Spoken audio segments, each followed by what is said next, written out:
Welcome to Firm Foundations, powered by Parallel 42. This is where faith meets real life and leadership gets personal. I'm your host, Stephen C. Wilson. In each episode, we explore the timeless truths, everyday decisions, and transformational leadership principles that help you build a life that lasts. Hey, you're listening to another episode of Firm Foundations. I'm your host, Stephen C. Wilson. And again, Firm Foundations, where we talk about all things faith, life, and leadership. And I have the honor and the privilege of having Sarah Hermanson on the program here today. And Sarah and I have, over the past several years, interacted at times. And recently, I came to understand that Sarah's a believer as well, and so I thought an excellent opportunity to connect with her here on Firm Foundation. So, Sarah, thanks for being a part of the program. Happy to be here. Excited to have a conversation today. Yeah, and that's all it is, just a conversation about all things faith, life, and leadership, and we'll see where it goes. And I always appreciate those opportunities to grow and understand other individuals and the life that they're leading and how their relationship with Christ impacts all of it. So, Sarah, just give us a little taste of your journey, both professionally, personally, and you have an organization called One Above, and just love to hear that story of how you started that. Sure, absolutely. Well, I've got 30 years of HR experience professionally. The first 20 or so was really as an executive recruiter.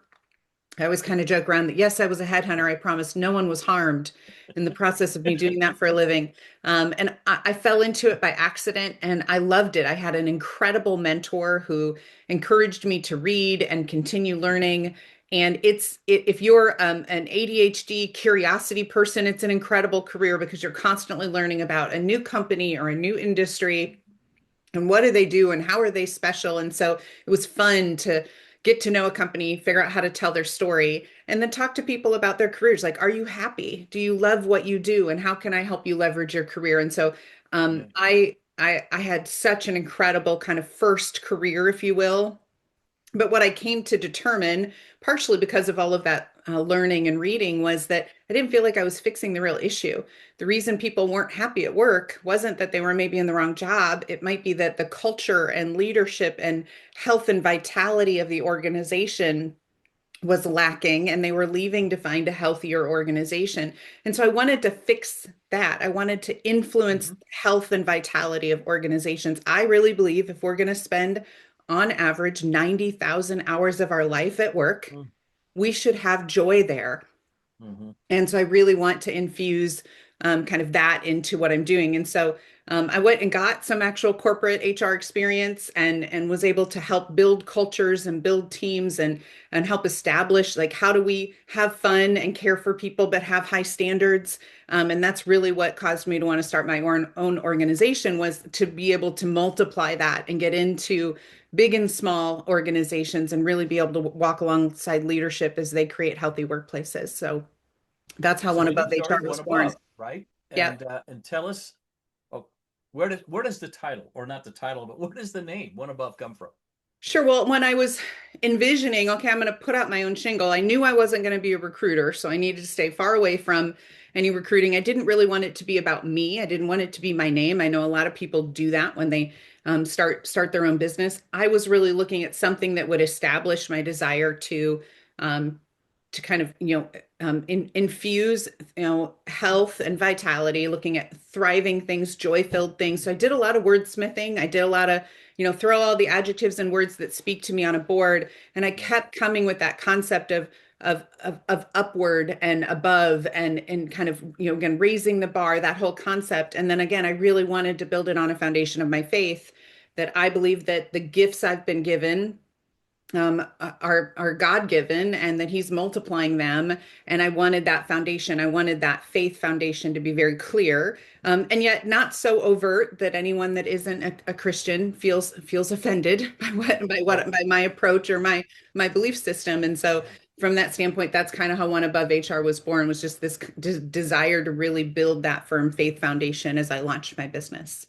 Was there a specific defining moment or moments where faith and leadership and your desire to work with people in an HR function really kind of began to intersect for you in a deeper way? Um, so I think midway through my recruiting career, I realized I was hiding my light and that I was praying for people and clients, but I wasn't telling them. I was Hmm. doing it secretly. And then I realized that that wasn't beneficial for me or for them, because I was kind of sidestepping the connection and the deeper relationship that comes with prayer. And so I began to pretty boldly say, "Hey, can I pray for you?" Mm. Or, I want you to know I'm praying about this process. And I would put Mm. it out there in conversation. And most of the time, there was a genuine, "Wow, that is so great. Thank you for that." Or, "Absolutely." Or again, they would simply sidestep the conversation and we would move on, which is fine. Right. 'Cause again, there's not this aspect of I'm not trying to convert anyone. I'm simply sharing who I am and making sure my light shines. And Yeah. so it was a tough moment. I worked in a bullpen, open cubicle environment with people all around me. And I would say, "Hey, can I pray for you?" And some of my coworkers would kind of be like, "Whoa, that was kind of weird," right? There was an Yeah. awkwardness. I Right. had a few Right. people, yep, I had a few people say, "You shouldn't do that." And I'd be like, "It's fine. They're okay. I'm okay. Right. Yeah. It's who I am, and I'm not going to hide that." And so they just kind of learned that that was just going to be who Sarah That is. that was Sarah, right? That was Sarah, and Yeah. it did open up some dialogue. It did open up some conversation about my faith and where they were at. And I do think it was my ability to bring faith into my workplace in a healthy way. And I do think I developed some trust with people. There's an aspect of they knew my moral compass without question because I was shining that light brightly. Um, and so, but I don't, I think it took me quite a while to realize that I was hiding it and that I wasn't being completely authentic in the workplace. Yeah. Yeah. You probably, you could have stood up and done a song and dance with them and nobody would have responded, right? It would have been Absolutely. Yeah. absolutely And acceptable, but and I was kind of the old lady in the office, right? okay. So there was an aspect of, gosh, I'm going to be even more uncool right now because I'm going to pray with people, right? And I just had to get over that. I just had to recognize that no, this is important to me, and if it's important to me, I Yeah. can't hide it. I can't. I'm telling God that I'm embarrassed of you if I'm not going to be faith-filled in all the areas of my life. And Yeah. so but I do remember sweating a little bit and being a little Mhm. uncomfortable. And then once I got past it, it was kind of like, oh, that was really not a big deal. Yeah. Yeah. Yeah. I think that's probably in many ways when we're sharing our faith, it's for the majority of people, again, I always say that we're all called to evangelize. We're not all called to be evangelists, but we are all called in one way, shape, or form. And so, yeah, I think the majority of us do have that apprehension. Oh my. Um, Yeah. but as you say, geez, it really, really wasn't that bad. You mentioned trust, something that was gained. What? Not that you do it for gain, but what other positive impacts have you seen as you are working with clients as a result of not only having faith in Christ, but sharing that at the appropriate times as well? Yeah. I think, well, when I was recruiting, again, that's very much a sales role where 100% commission. When I helped a company hire, that's how I got paid. And so there was pressure in that equation, right? There was, Yeah. you'll get this position filled, find the right person, convince them to take this offer. There was some pressure in that. And I do think that when I prayed with people and I prayed over those things, it removed that worldly pressure of just close the deal, right? Like just get the money. There was this aspect of no, that's not my priority. My priority is this the right thing for this human being? And is this the Yeah. right thing for this company? And it allowed me to stay true to my moral compass when that pressure of the world was definitely there. I Yeah. also think it caused those individuals to feel that as well, that okay, she might be asking me if I want to take this offer. She might be convincing me why it's a great thing, but she's also praying with me. And that relieves a little bit of that. I don't feel maybe as like I'm being manipulated. And I do think that anyone in that circumstance where you've got someone trying to help you make a decision, again, whether it's your realtor or your banker or your car salesman, sometimes we're always worried, are they really looking out for our best interests, or are they manipulating me for my sale? And so I think that it caused me to, again, um, align that aspect of, these are my core values, and if you say no to this, I'm going to be okay and you're going to be okay. I want what's right for you. And so it also helped me stay true to who I want to be in that moment. Mhm. Secondarily, when I launched my business, I had people reach out to me and want to work with me because they knew I have that moral compass. Yeah. And I realize there's a misnomer in that, Stephen. Just because we say we're a Christian doesn't mean we're all perfect. It doesn't mean we're Right. all walking Right. with this perfect moral compass. But I do think they started the conversation with enthusiasm to see if I really was who I said I was. Mhm. And so I do think that there are people out there looking for Christian business owners, Christian partners, people who aren't just going to speak to HR policies and procedures, but are going to speak to the heart of the matter of what's really motivating us, what's really driving us, what do we want our real legacy to be. And I think that there's a desire for that. And interestingly, I have had other religious organizations reach out to me because even though I don't believe what they believe, they want a faith-based partner. Yeah. So I've worked with a Muslim school that was Yeah. establishing their HR protocol for their educational environment, and again, it was this. It was like, you do realize I'm a Christian, and they were like, yes, and that's why we called you, because we understand that Wow. you'll understand the boundaries of faith and how we need to Wow. hire based on our faith, and that there is a moral compass even though you don't believe what we believe. And so I think it's advantageous. I think sometimes we hide our light thinking we're going to be judged as bad, when I think the large majority just want to know where you stand. They want to know who you are, and how do I quickly figure out your mettle, right? Your moral compass. Yeah. And proclaiming our faith is one way to help them reach that evaluation quicker. Yeah. Wow. I was thinking there's a comedic group, Penn and Teller. I don't know if you're familiar with them. Sure.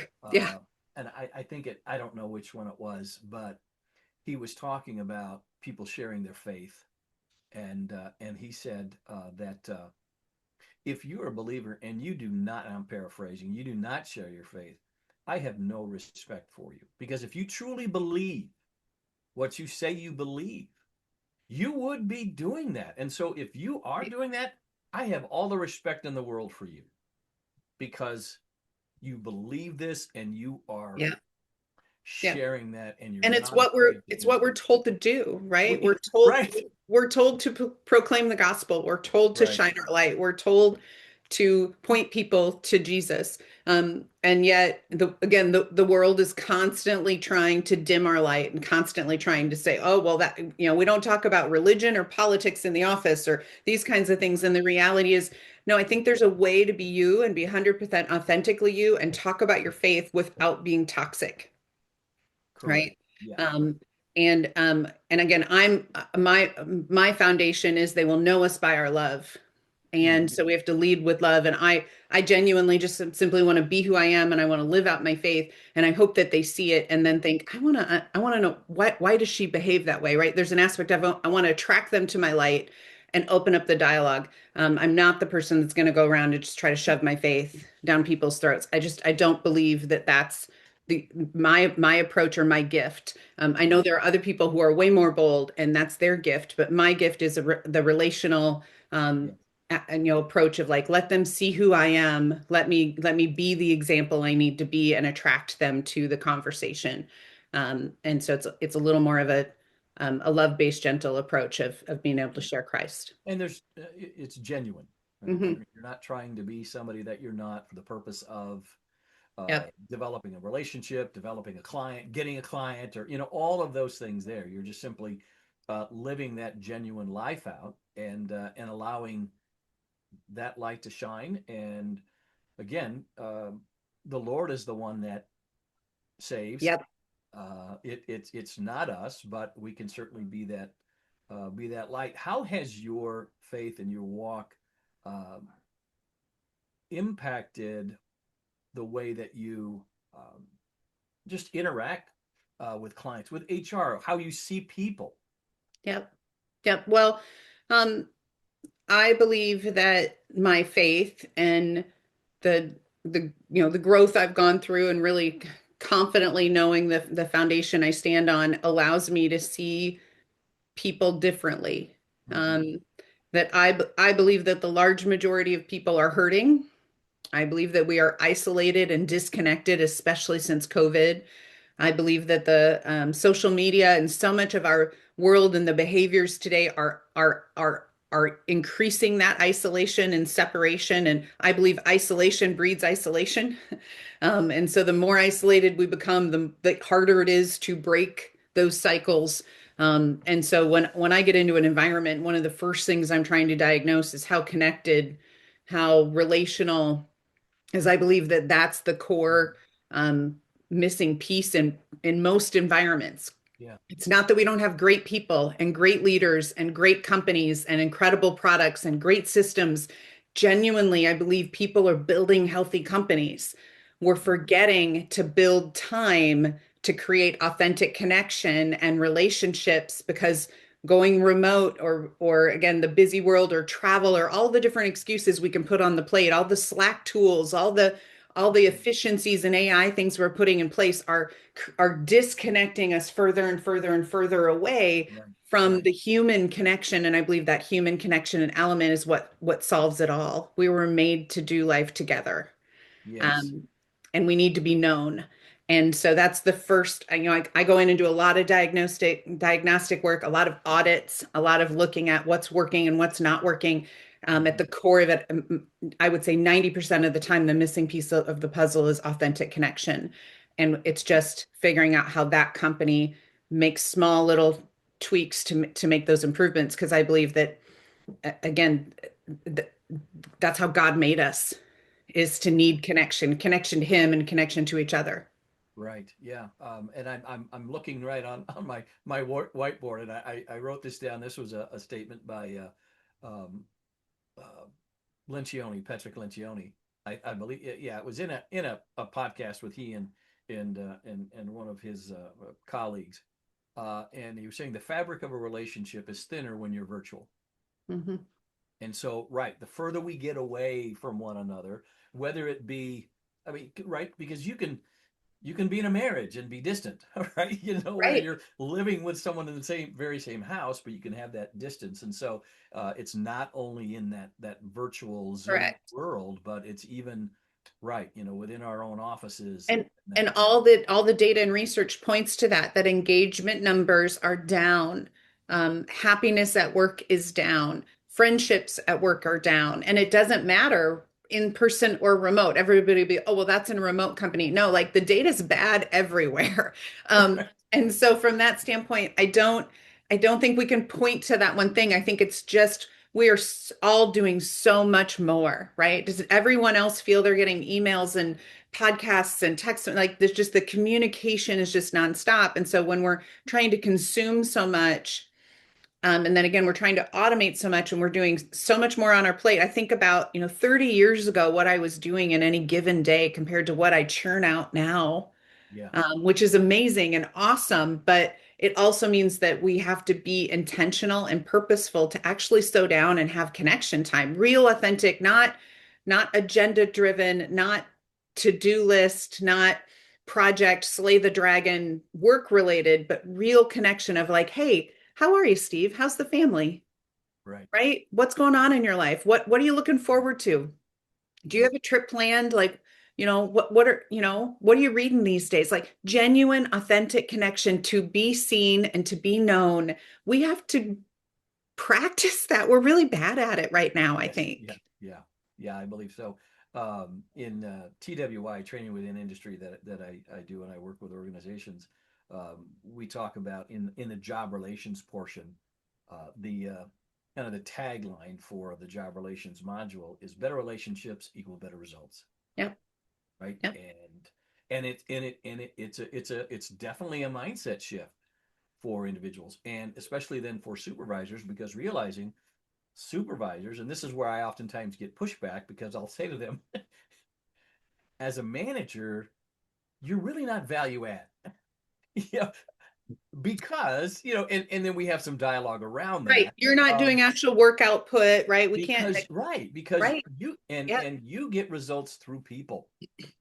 And so if you don't have relationships with those people, just looking at it from a pure business side, you're not going to be getting the results that you desire. You've probably, or maybe you have seen this quadrant, and somebody was sharing it with me, but they were talking about, where you have um, challenges and connection, and if you don't ultimately have, right, that you can have challenges and Yep. people great, but if there's not that connection, or the other way around, you've got great connection, but the employee isn't challenged, isn't, they get bored with Right. those types of things. And I think it Yep. does. It comes back a lot to relationships, and it's that mindset of, I'm seeing it more of, how do we get people that naturally don't flow in that to begin to think that way? And Correct. And sometimes we have to create new habits and routine. And so there's an aspect of, again, it's a significant part of my coaching of, okay, so I know this isn't how you've led. I know it feels a little uncomfortable. I know you want to be all business and down to business, but I need you to know these human beings and I need you to be, so what every week you're going to have one coffee and one lunch with somebody. And here's the questions you're going to take to that coffee and lunch. And you're not going to talk shop and you're not going to have an agenda. You're going to set that and be like, hey, I just want to chill and have some fun. And again, create new muscles, create new habits, create new connections. Because if we're going to go through something hard together, we're going to get through it a whole lot better if we know each other. Because yes, then I might have a deeper psychological safety with you, and that right, might mean that if I'm having a bad day, that I can be more authentic, right? Or I'm gonna share more ideas or situations with you. Where if I don't feel safe with you, then I'm gonna filter and mm-hmm. I'm gonna worry about what I should say and shouldn't say, and that's exhausting. Yes. Yeah, yeah, very much so. Yeah, when we are trying to be something that we are not, yeah, it's very exhausting, and it's counterproductive, and definitely less than optimal for the individual that Yep. we're working with. When you look at, let's narrow it down. When you look at Iowa businesses today, what are we seeing? Um, people related challenges. Are you seeing currently right now? Are there any particular Um, trends? well, I think every organization is uniquely different. So Mhm. I want to be careful there because Yeah, I do right. tend to Yeah, get into a company and I want to understand who are you and what do you stand for and who are your people and what are your yeah, unique but across the board, I think where most organizations have four unique generations working together. Um, that's hard and they are markedly different. A boomer to a Gen Z are they grew up with two very different upbringings. They have two very different lenses that see the world and the world of work. Um, they have two very different approaches to learning and problem solving. And so that can be challenging. So I do a lot of level setting that, hey, different isn't wrong. It is just different. And then we see right. the lens through different things. And I do a lot of training on bilateral learning. A lot of times we just take the older tenured people and have them teach the young new people. And I'm like, no, no, no, your young new people have things to teach you on technology and automations and systems and goofy apps on their phone and let's switch that up because then it builds deeper relationships versus kind of that hierarchical old new Right. tenured rookie. The reality is we need to break down some of those biases in the office because Hmm. we're missing an opportunity to learn from our younger people and to bridge some of those generational gaps. Um, so that's really common. I truly think, again, the biggest piece that I lean into is that connection piece, is there's a need for individuality in leadership like there has never been before.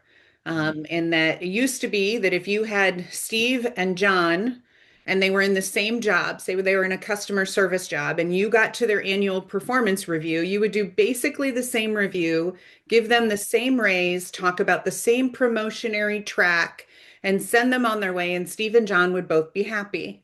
Hmm. Today, that's not the case. Today, Right. Steve and John have different goals and motives and desires in their career, and they want those to be heard. They want to have a different performance discussion at their annual review. One might want money because maybe they are trying to save to buy a house and have some financial goals and be they're maybe more motivated. One might want to grow and climb the corporate ladder. One might want more time off. They might have kids and activities or personal hobbies or things where they want more flexibility and they don't want to climb the corporate ladder. They want to do a great job and then they want to Mhm. go home, and they want that individuality of motivations and rewards and of relationship. And so it's harder to lead today than I think it's always been hard to lead. It feels more complicated today. And so teaching our leaders how to understand individuality, how to take the time to respect that individuality. And I think I say 20 times a day, different isn't wrong. It is just different, because we have a lot of differences in in just how we grew up and life expectations and goals and desires. And we have to embrace those differences now more than ever. Yeah. Yeah. Culture. You have spoken to it a little bit already, and it's I know that's an area that you work in. What are some of the additional things you talked about? Connection, trust. What are some additional things that build a healthy culture at an Sure. organization? Well, I'm of the belief that you should have a really solid definition for who you are as an organization. So that can be any makeup of things, call it whatever you want. A lot of companies have mission, vision, value, core values, and they kind of go with that standard structure. I've worked with organizations who don't want that. So we create our own kind of guiding principles, or, we can call it whatever you want, but I believe there should be a set of standards that identify who you are and how you're going to behave.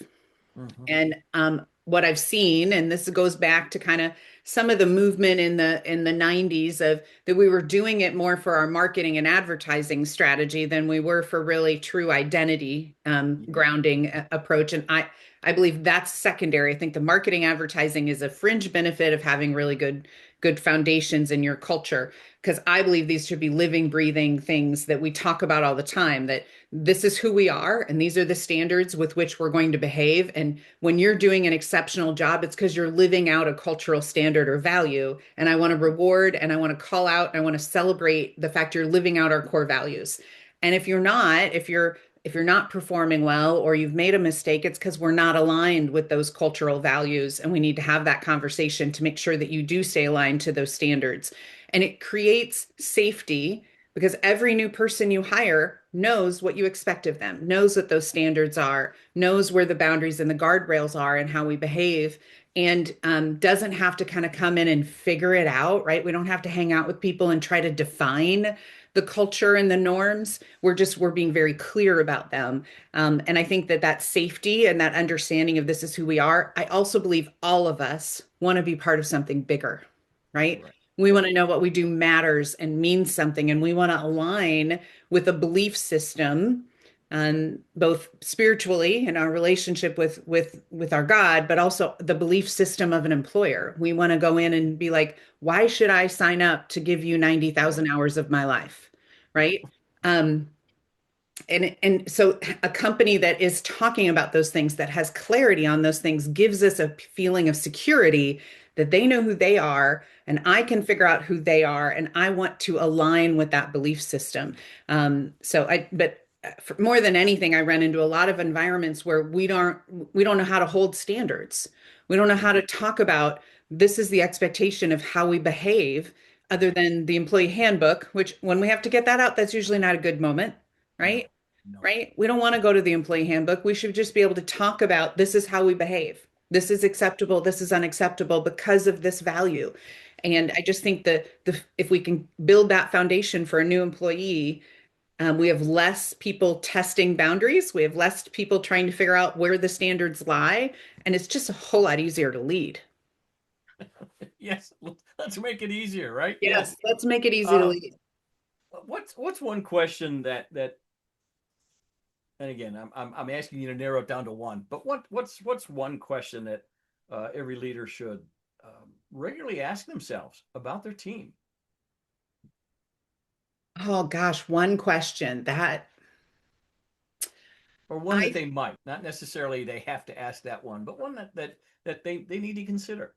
Sure. So I think I tend to lead people to some of the more obscure or softer side of what I would consider advanced leadership. So I'm not worried about the day to day. I'm not worried about how you're going to evaluate performance. I'm not worried about attendance or the output. Those things are typically easy to measure, right? We Yeah, can measure our scoreboard of performance metrics. right. I'm more concerned about um, you know do you have a sense of what's going on in your people's lives, Yeah, right? Are you connected to them where you know that, oh, they're headed into a busy season because little Johnny's got wrestling and basketball right now, and so they're gone every night and every weekend right. at tournaments, and that sensitivity to this is a crazy time for that household because they're on the run. Or again, their mom, Susan's mom's got a medical challenge. And so I know that's weighing heavy on her, right? Like, do you know what's going on in your people's lives? Because that empathy, that knowledge, that depth of understanding allows you to lead them better, and it allows them to know that they are seen and heard and cared for, and that increases your engagement, that increases their loyalty, it increases their joy at work, because that's what we all want. We all want to be seen, we all want to be known, and we all want to be cared for. And sometimes that's the part we skip in the slay the dragon, right? We got to get work done, so we're going to focus on work. And then we get months later and we're like, I don't have any idea what's going on in his life. We haven't Mm, talked about that for months. Like, I don't know at all. right. Um, and again, I'll pick on boys for a little bit. There's that common joke that when guys get together, they don't have real conversation, right? They talk about football and weather and hunting. I disagree. The reality is there are deep conversations happening in men's lives and relationships just as much as there are women, and it's about intentionality and it's about care. And so I get that there's this, rural Iowa, farmer mentality of we don't have real conversations. And I believe that's a cop out. I believe there's a lot of real conversations happening, and I think they're vital. Yeah. Yeah. How does Sarah stay personally grounded, spiritually, professionally, as a business owner? How do you do that? Um, I think I'm still figuring out the rhyme and reason to that. If, I don't know that we ever arrive. Okay. Um, I have learned to be much more intentional. So I schedule um, time. I schedule reflection time. I schedule learning time. I schedule fun because I have a little practical side that will just like plan the fun right out of life. If you let me, our calendar would be so jam-packed. And thankfully I married a very spontaneous, fun man, and he keeps it interesting. But I've learned to protect my calendar and put things on the calendar to ensure that I'm staying grounded, that I'm not sacrificing um, who I really want to be and how I really want to show up. Because and one of my favorite quotes from Lisa Turkhurst is an overwhelmed schedule creates an underwhelmed soul. Hmm. And I just believe that to my heart, that the more that our schedule and the more that our time is overwhelmed and overscheduled, the more that our soul pays the price. And so I've had to be really, really intentional. I am a recovering people pleaser. Everyone else in the room that's a recovering people pleaser. And so my inclination is to say yes every day. Yep. And I've had to learn to recognize that when I say no, I'm freeing it up for someone else who's supposed to say yes. Hmm. And I've had to reframe that. And then I've had to my calendar is very thoughtful to make sure that I want to have my cup full to be able to pour out into the world. Right. If someone wanted to find out a little bit more about the work that you do, what's the best way? There's a variety. I have a great website, oneabovehr.com, but I'm on LinkedIn a lot. So if you want to kind of get a sense of like, what is she talking about and what's her style, LinkedIn's a great way to see, some video and some content.